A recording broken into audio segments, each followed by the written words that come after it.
Buenos días. Ah, Hoy vamos a empezar para introducir el tema con una lección práctica de griego clásico. ¿Os parece bien? Entonces voy a ilustrar una acción y vais a aprender dos verbos para describir una acción u otra, ¿vale? Hamartano, ¿podéis decirlo? Hamartano. ¿Alguien sabe lo que significa? Fallar o pecar. ¿Ok?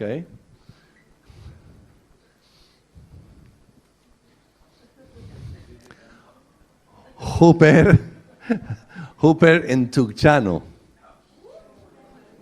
Complicado, ¿eh? Huper en Tuchano. ¿Sabes lo que significa? Interceder.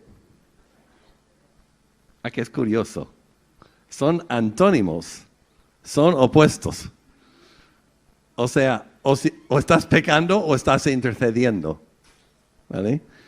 Y de eso va un poco la conversación que vamos a tener ahora con vosotros. Hemos estado en esta serie, como sabéis, ¿sí? En teoría está entendido, sí. Bueno. Ahí, vale, ya está. De los mandamientos recíprocos, los mandamientos unos a otros, hemos estado hablando, ¿no?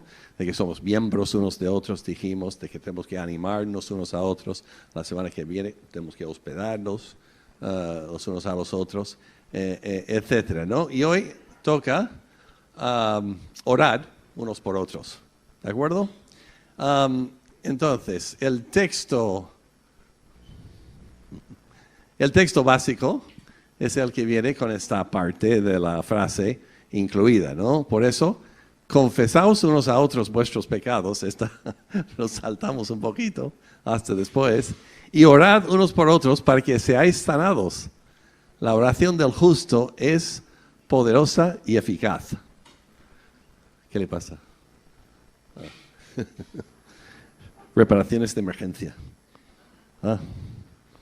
Ok, ahora ya va. ¿O no? Sí. Entonces, básicamente nos está hablando de una palabra, que es la palabra que vimos en griego, que es orar los unos por los otros o interceder, que en esencia es ponerte en el lugar de otro y pedir a su favor. ¿Vale? Ahora veamos, vamos a hablar de tres aspectos. Uno, ¿qué es interceder? ¿Por qué interceder? ¿Y cómo interceder? Más fácil y posible. ¿Vale? Entonces, veamos. Esta palabra en su contexto original, ¿cómo se ha utilizado? Bueno, en el mundo greco-romano, la intercesión era una práctica común, en la que un mediador se puso delante de alguna persona de autoridad para mediar. Podría ser incluso un abogado o alguien que representara a una persona delante de las autoridades. Ahora bien, en la tradición judía, los sacerdotes intercedían en nombre del pueblo, y en el Nuevo Testamento la intercesión enfatiza el papel único del Espíritu Santo y de Jesucristo por los creyentes. Es como se caracteriza en el Nuevo Testamento. Entonces, aquí una de las cosas interesantes que tenemos para observar hoy, ¿sabes lo que Jesús está haciendo actualmente? ¿A qué dedica su tiempo? A orar por nosotros. No es fuerte, solo esta idea. ¿A qué es fuerte? Jesús orando por nosotros. Dice, por eso también Jesús puede salvar por completo a los que por medio de él se acercan a Dios, ya que vive siempre para interceder por ellos. O el segundo, de Hebreos, el segundo de primero de Juan. Mis queridos hijos, escribo estas cosas para que no pequéis, pero si alguno peca, tenemos ante el Padre a un intercesor, a Jesucristo el justo. Él es el sacrificio por el perdón de nuestros pecados, y no solo por los nuestros, sino por los de todo el mundo, ¿no? Jesucristo intercediendo a mano derecha del Padre por nosotros, ¿vale? Pero no solo es Jesús, el Espíritu también. ¿Vale? A ver, normalmente cuando hablan de intercesión no citan estos versículos, ¿verdad? Pero dice así, asimismo, en nuestra debilidad el Espíritu acude a ayudarnos, porque no sabemos qué pedir. Pero el Espíritu mismo intercede por nosotros con gemidos que no pueden expresarse con palabras. Y Dios, que examina los corazones, sabe cuál es la intención del Espíritu, porque el Espíritu intercede por los creyentes conforme a la voluntad de Dios. O sea que nos ayuda en nuestra oración para que vaya conforme a lo que Dios quiere. ¿Vale? Y el segundo, ¿no? ¿Quién condenará a Cristo? Cristo Jesús es el que murió e incluso resucitó y está a la derecha de Dios e intercede por nosotros. Bueno, esto está hablando de Jesús, ¿no? Entonces hay como un matiz ahí de que Jesús nos defiende ante las acusaciones de Satanás en base a la obra completa de salvación en la cruz. Jesús dice, no, este es mío. Este está perdonado. Este está justificado. Y el Espíritu Santo nos ayuda en nuestra oración para orar según la voluntad de Dios. Así que equipo completo tenemos en este asunto. Pero aquí nos viene la pregunta, ¿no? Esta chica perpleja. Si tanto Jesús como el Espíritu Santo están orando por nosotros, ¿por qué hace falta que lo haga yo?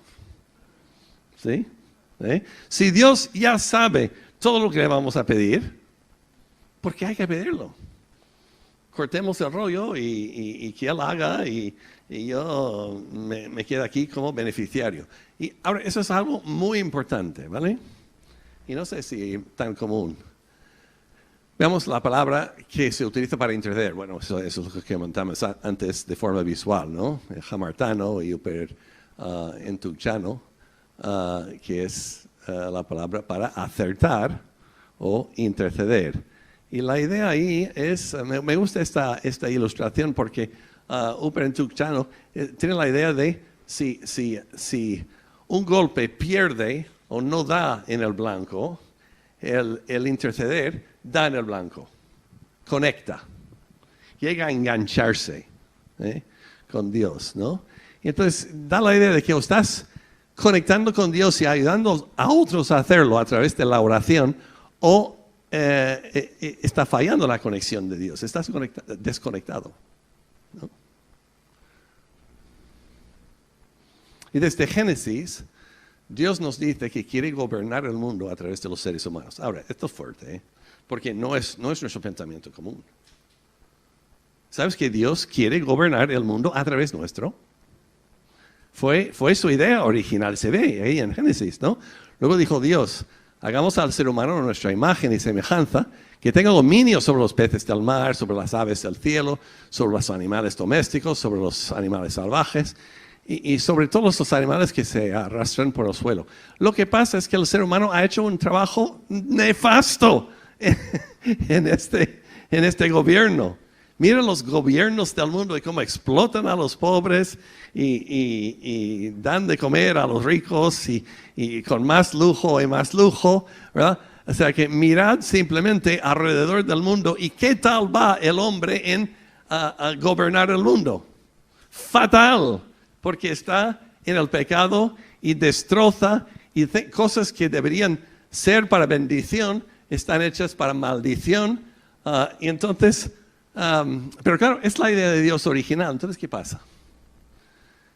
En la oración modelo de Jesús nos dice que oremos de la siguiente manera.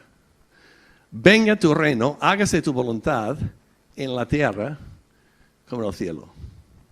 O sea, Dios está queriendo que se haga su voluntad. Pero ¿cómo se va a hacer su voluntad? Orando.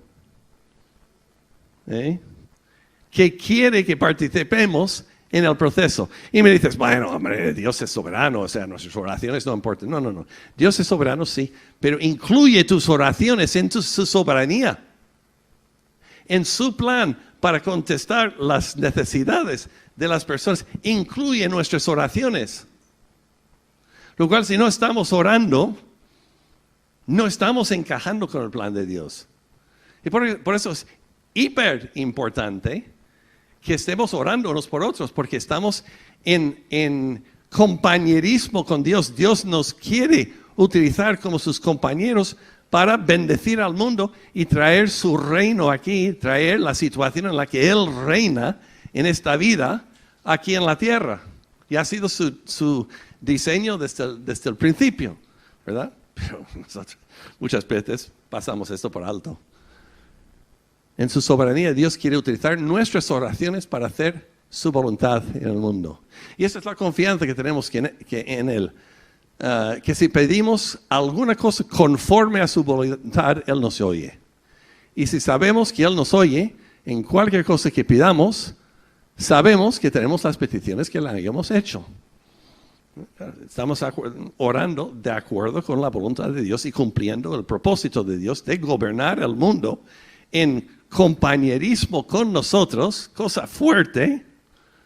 Dios está queriendo hacer eso. Y bueno, otros textos que van diciendo lo mismo, ¿no? Cualquier cosa que pidiéramos, la recibiríamos de Él, porque guardamos sus mandamientos y hacemos las cosas que son agradables delante de Él. Por tanto, os digo que todo lo que pidierais orando, creed que lo recibiréis y os vendrá. Y todo lo que pidierais al Padre en mi nombre, lo hará para que el Padre sea glorificado en el Hijo. Todo eso se basa en el hecho de que tenemos que orar según la voluntad de Dios. Que Dios quiere dirigir al mundo a través nuestro. Y si yo pienso, con la pobreza de vida de oración que llevo, Dios está intentando dirigir al mundo. Es que me da miedo por la responsabilidad que implica. Dios comparte su poder con nosotros a través de la oración. La oración del justo, por eso dice Santiago, la oración del justo es poderosa y eficaz. ¿Por qué? Porque Dios está atrás gobernando el mundo a través de nuestra oración. Bueno, entonces, si eso es así, ¿vale? ¿Cómo hemos de interceder? ¿Cuáles son algunos datos importantes? Uno, hay que escuchar bien a la otra persona. ¿Vale? Orar unos por otros quiere decir que conoces al otro. ¿No? Ok. Entonces, fijaos cómo Jesús, que sabía un poco más que yo, ¿verdad? Cuando tenía encuentros con personas necesitadas, les hacía una pregunta similar cada vez. ¿Qué quieres que haga por ti? ¿No? Esto a Bartimeo, el ciego. ¿No? Y el público riéndose, supongo, porque es evidente, Señor, está ciego. O sea, pero Jesús toma la molestia de hacerle la pregunta, ¿qué quieres que haga por ti? O cuando la madre de Jacobo y Juan se acerca, ¿qué quieres? Le preguntó Jesús. Es muy habitual en Jesús. ¿Qué buscáis? Dijo a Andrés a Simón y Andrés cuando le seguían por curiosidad. ¿Qué buscáis? ¿No? ¿Quieres quedar sano al paralítico en el estanco? ¿No? ¿Qué quieres que haga por vosotros? A los dos ciegos. ¿Cómo es que Jesús, que sabe todo, les preguntaba a la gente qué querían que hiciera por él? ¿Alguna idea? Seguramente les ayudara a pensar en qué es lo que realmente era el deseo de su corazón. Muchas veces no sabemos lo que realmente queremos, y menos lo que necesitamos. Y el diálogo abierto nos ayuda a aclararnos. Y ahí hay una frase en el texto que leímos de Santiago 5, que dice, antes de llegar a orar unos por otros, dice, confesar vuestros pecados unos a otros. ¿Estáis haciendo eso? ¿Confesando muchos pecados por ahí? ¿O es que no tenéis? No, claro. O sea, pero este proceso, este diálogo con la persona, le ayuda a ir aclarando qué es lo que necesita, qué es lo que quiere de Dios, le ayuda a ver los problemas que está aportando él a todo esto, y hay que escuchar los sentimientos que van detrás de las palabras también. Como dicen Romanos, alegraos con los que se alegran y llorad con los que lloran, ¿no? Tenemos que conocer y escuchar bien a la persona por la que estamos orando. Y ahí está el primer gran problema, que no conocemos a la gente. No tenemos espacio, muchos espacios, tenemos algunos, pero no tenemos muchos espacios. De hecho, me parece que estamos hablando de eso en varias series y sermones, ¿verdad? Lo de loicos, lo de los grupos pequeños, etc. Estamos hablando de conocer mejor a las personas con las que estamos relacionándonos. Y eso obviamente no lo podemos hacer con todo el mundo, ¿vale? Pero unos cuantos, cuando nos ponemos en serio en la oración, tenemos que saber qué es lo que necesitan realmente.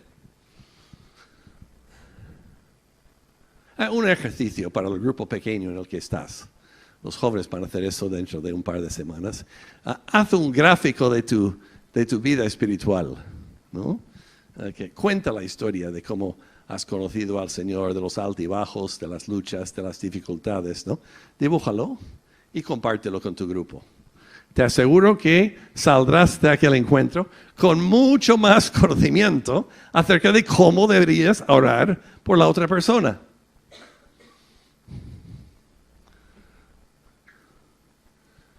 Es difícil amar y orar por las personas que no conocemos, como dijimos.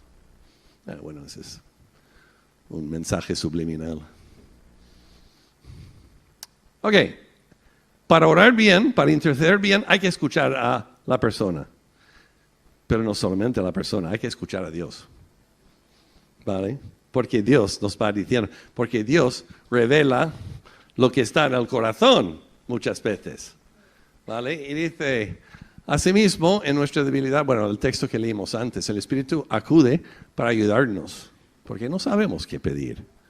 Pero el Espíritu nos va comunicando eso. Sobre todo si estamos abiertos y le preguntamos, ¿cómo deberíamos orar acerca de esto? Y si a alguno de vosotros le falta sabiduría, pídesela a Dios, que Él se la dará. Pues Dios da a todos generosamente, sin menospreciar a nadie. Busca sabiduría de Dios para saber cómo orar por otra persona. Siéntete con tu amigo en la presencia de Dios. Ok, tercer punto en cómo orar. Hay que orar con otros. ¿Por qué? Porque donde 2 o 3 están reunidos en mi nombre, ¿no? Es una promesa. Dios dice, Jesús dijo, que habría más intensidad, más fervor de oración si lo hacemos juntos. ¿Vale? Entonces la idea de unirnos en grupos pequeños y orar unos por otros viene de lejos, ¿vale? Yo me acuerdo, fuimos a cenar a casa de unas personas de la iglesia hace, no sé, 2 semanas. Primero nos habíamos olvidado de la cita. Estefanía y yo en nuestra agenda somos muy buenos, ¿no? Pero después fuimos a casa de esta pareja y nos pusieron un banquete que yo comí suficiente para toda la semana siguiente, ¿no? Y tuvimos una muy buena conversación, conociendo nuestros trasfondos mejor y qué le pasa en la vida, etcétera, etcétera. Pero después, en reflexión, decía, 4 horas hablando y ni 1 minuto orando. Aquí falla algo. Aquí falla algo. ¿Eh? Y nos pasa a menudo. Porque pensamos, claro, la oración se da por sentado. No, señores, no se da por sentado. No es algo poco importante. Y es de suma importancia que nosotros que creemos en Jesús, ¿verdad? Nos reunimos, compartimos unos con otros y luego pasamos un tiempo dirigiéndonos a Dios y pidiendo su ayuda, su bendición, lo que Él quiere poner en nuestras vidas. ¿O no? ¿Os pasa? aquí en la iglesia, dices, bueno, pues ya oraré por eso. No, ore allí. En ese momento, dedica tiempo cuando estás con otros creyentes a la oración con ellos en conjunto. Yo por lo menos me he sentido culpable por muchas oportunidades perdidas en este sentido. Finalmente, ora con fe. Ahora, ¿qué quiero decir? No voy a entrar en grandes discursos de por qué no se sana a alguien cuando hemos orado, etcétera, etcétera. Pero solo voy a intentar hacer una comparación entre nuestras típicas oraciones y las oraciones que encontramos en la Biblia, ¿vale? Para subirnos al listón un poquito, ¿vale? Porque como nosotros normalmente, yo por lo menos, Señor, bendice a Juanito, que le vaya bien en los estudios, en el trabajo, en su familia, que tenga salud, que no tenga problemas, que, ¿sabes? Bienestar máximo, etcétera, ¿no? Y claro, la Biblia incluye cosas de estas, ¿vale? Pero incluye otras cosas. Como fuerza en las pruebas. Jesús hablando con Pedro, Simón, Simón, mire que Satanás os ha reclamado para zarandearos como trigo, pero yo he orado por ti para que no falle tu fe. Y tú cuando hayas vuelto a mí, fortalece a tus hermanos. Claro, no ora para quitarle de la prueba, como nosotros haríamos, lógicamente, ¿no? No ora para sacarle de la prueba. Dice que no falle la fe en medio de la prueba. O seguimos, ¿no? En Pablo, en Efesios capítulo 1. Pido también que os sean iluminados los ojos del corazón para ver la esperanza que tenemos en Jesús, las riquezas de nuestra herencia y el poder que tenemos en Cristo. Porque Pablo, en su visión de lo que tienen que estar haciendo los cristianos, nosotros pensamos, bueno, si más o menos asiste, domingo sí, domingo no, y a veces ni eso, ¿vale? Y no hace grandes barbaridades ni pecados públicos, y que es amable con su familia. Bueno, ese buen cristiano le vamos, va para el diácono, ¿no? Pero Pablo no piensa así. Él, ¿sabes? Si creyéramos realmente lo que cantamos en la alabanza, son palabras fuertes, ¿vale? Y Jesús parece ser que quiere que oremos con más fe, con más convicción de que Dios puede hacer milagros a través de este grupo de personas y que tenemos que estar dando paso a estos milagros, orando unos por otros de una forma más atrevida.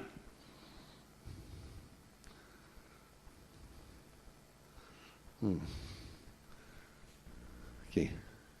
Victoria sobre la tentación. ¿Oráis por eso mucho? Ayúdame, mujer, que tenga victoria sobre la tentación. Bueno, puede en algún momento, ¿no? No nos metes en tentación, sino líbranos del mal. ¿Cuál es nuestra batalla espiritual? ¿Con qué batallamos? Con el pecado, chicos. Con el pecado. Y a veces nuestras iglesias son clubs donde nos dedicamos a practicar pecados respetables. ¿Sabes? Un poco de envidia aquí, un poco de crítica por allá, un poco de pereza, bastante pereza, generalizado. Pero Dios está diciendo en las Escrituras, ora para que no caigan en pecado, para que no caigan en la tentación, para que no cedan a la tentación. O esto de Romanos, que seáis sabios para lo bueno y inocentes para lo malo. Qué buena idea. Que seamos sabios para lo bueno, listos para lo bueno y inocentes para el malo. O esta última, fuerza espiritual. Fijaos en esta oración, porque rebosan superlativos aquí. ¿vale? Tú dices, no, yo soy un cristiano normalillo, intento llegar al culto y ya está, ¿no? Y Pablo ora por los efesios y dice lo siguiente: le pido que por medio del Espíritu y con el poder que procede de sus gloriosas riquezas, que os fortalezca en lo íntimo de vuestro ser. ¿Cuántos necesitáis que nos fortalezca en lo íntimo de nuestro ser? Yo creo que todos, ¿sabes? Está hablando de aquel lugar donde tú sigues adelante o disimulas y no haces lo que necesitas hacer, ¿verdad? Que nos fortalezca en lo íntimo de nuestro ser para que por fe Cristo habite en vuestros corazones. Bueno, Cristo ya habita en los corazones de ellos, en teoría, ¿right? ¿No? Sí. ¿Por qué Pablo ora eso? Porque se desconvierten cada dos minutos, ¿no? Y empiezan a actuar como paganos, teniendo a Cristo como Señor. Dice, no, para que Cristo habite, viva habitualmente en sus corazones. Y esto pido, que arraigados y cimentados en amor, fíjate, no es una bronca, arraigados y cimentados en amor, ¿vale? Podáis comprender, junto con todos los creyentes, cuán ancho y largo y alto y profundo es el amor de Cristo. Si realmente queréis ir bien, tenéis que saber que Dios tiene más amor de lo que piensas.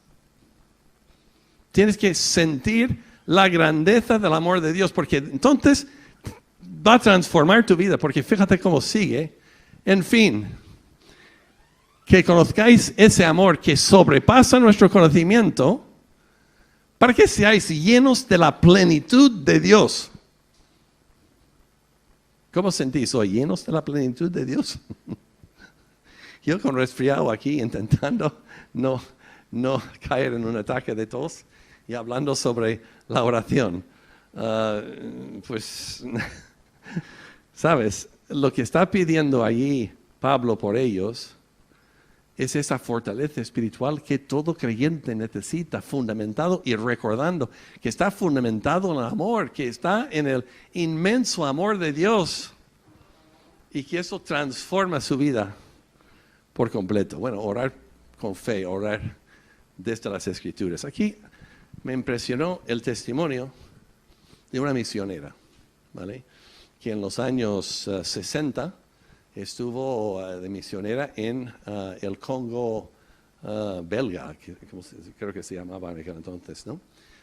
Entonces eran los primeros años de independencia. Muchos de los misioneros salieron del país, ¿vale? Pero ella se quedó diciendo que, bueno, pues como personal sanitario, seguro que no nos atacan a nosotros, etcétera. Pues equivocada, ¿no? Porque atacaron. Y entonces la llevaron cautiva y todo tipo de golpes, ejecuciones falsas, ponerle delante de 800 personas y obligarle a decir su versión de lo que había pasado cuando le raptaron, y en un momento determinado señalando al grupo y dijeron, mentira, mentira, mentira, mentira. O sea que humillándola públicamente, incluso con abusos sexuales, increíble. Y ella explica que en un momento determinado estaba en su punto más bajo.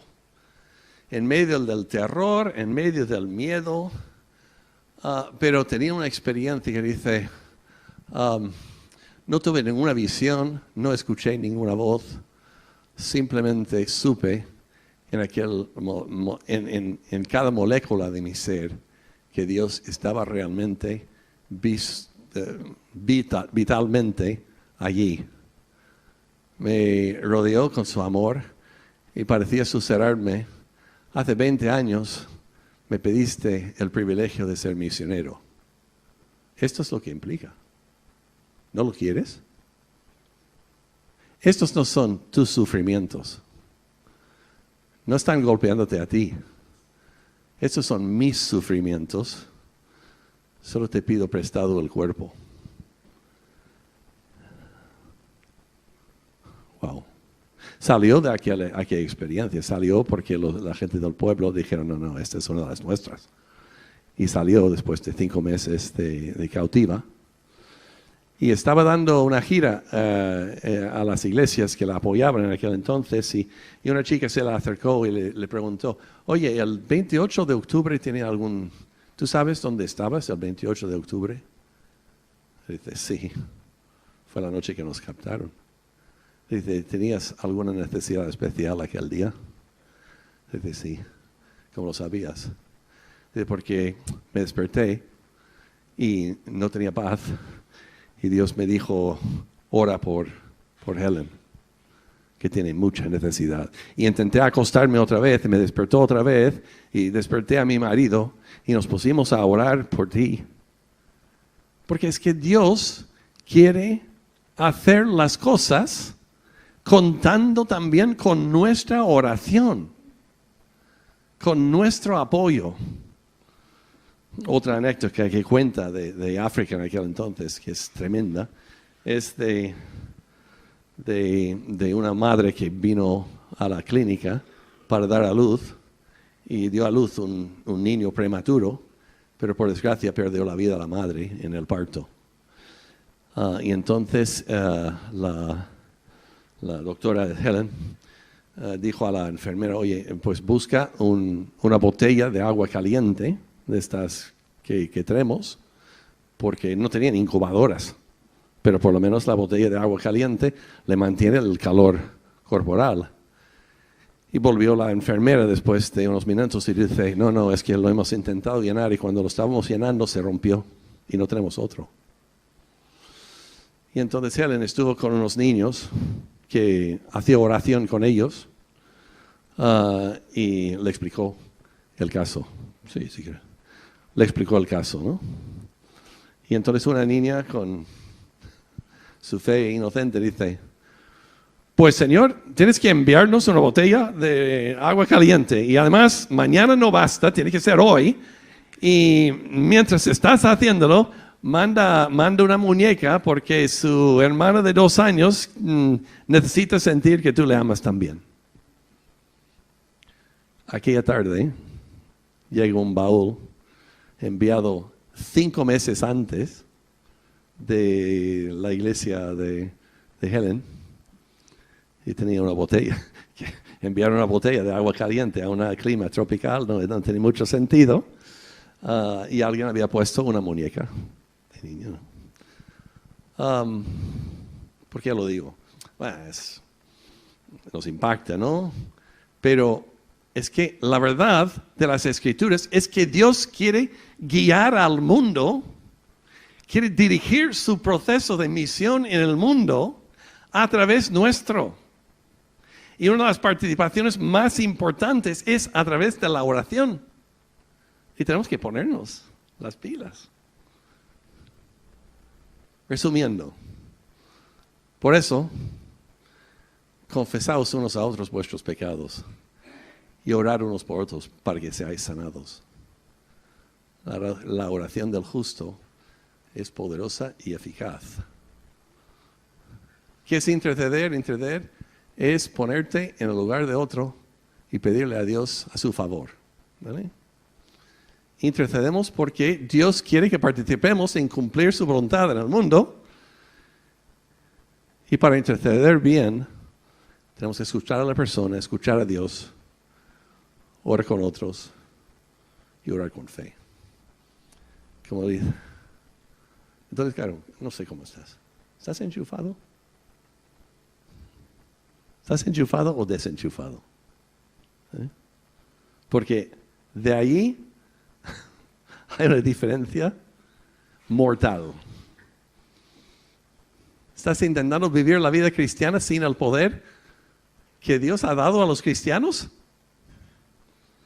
Lo que nos ha dado es la oración.